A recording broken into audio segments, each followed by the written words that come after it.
ൊക്കെ പല വിഷയങ്ങളിലും നമ്മൾ കാലങ്ങളായി കണ്ടിട്ടുണ്ട്. പക്ഷെ ഈ ഭക്ഷണത്തോടൊക്കെ ഇമാതിരി പ്രവൃത്തി കാണിക്കണമെങ്കിൽ പിന്നെ എന്ത് ക്വാളിറ്റി പറഞ്ഞാണ് ഇവർ ഈ സമരം ചെയ്യുന്നതെന്ന് മനസ്സിലാകുന്നില്ല. ആരും പ്രതികരിക്കാനൊന്നും ഉണ്ടായില്ലേ? ആ കൂട്ടത്തിലുള്ളവർക്കെങ്കിലും ഇത് ചെയ്യരുത് എന്ന് പറയാൻ ആളുണ്ടായില്ലേ?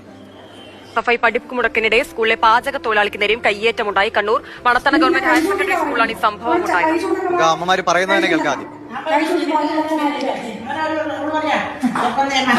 ചേച്ചിനെ കണ്ടിട്ടുണ്ടാവില്ല. ഇവർക്ക് 2-3 വർഷത്തെ പരിചയമല്ലേ ഉള്ളൂ. ഞാൻ പറഞ്ഞു പരിചയമില്ല. ചോദിച്ചു അമ്മമ്മയുടെ പ്രായമില്ലേ എന്നാണ് ചോദിച്ചത്. ഫെലിക്സെ അവര് പറയുന്നതിൽ തന്നെ കാര്യങ്ങൾ വ്യക്തമാണ്. എന്നോട് പറഞ്ഞ ഞാൻ വീട്ടിൽ പോയി പറയാൻ പറഞ്ഞിട്ടുണ്ട്. അപ്പൊ ഒരാള് വളരെ കർശനമായ രീതിയിൽ പ്രതികരിക്കുകയും ചെയ്തു. ഫെലിക്സെ, ഇന്നലെ നമ്മൾ കണ്ടാണ് സമരത്തിനിടെ സ്കൂളിലെത്തിയ അധ്യാപകർ കഴിക്കുന്നതിനിടെ ഭക്ഷണം തട്ടിത്തെറിപ്പിക്കുന്നത് കണ്ടാണ്. ഇതൊക്കെയാണ് സമരമോ? ഇന്നലത്തെ സമരത്തിൽ ഉണ്ടായ പല കാര്യങ്ങളും ജനങ്ങൾ